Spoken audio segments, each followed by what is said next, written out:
Tapos, punta tayo sa pulis. Ha?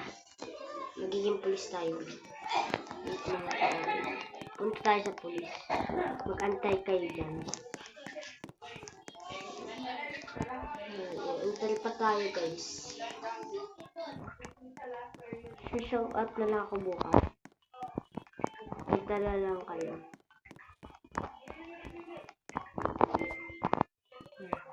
Magiging pulis tayo, guys. Para di sila makalata. May info natin yung pagiging pulis. Wait lang, guys. Mamaya na lang ako mag-music kasi nag-ano pa. Mainit kasi sa amin kasi may nanonood. May sipon po ako. I-end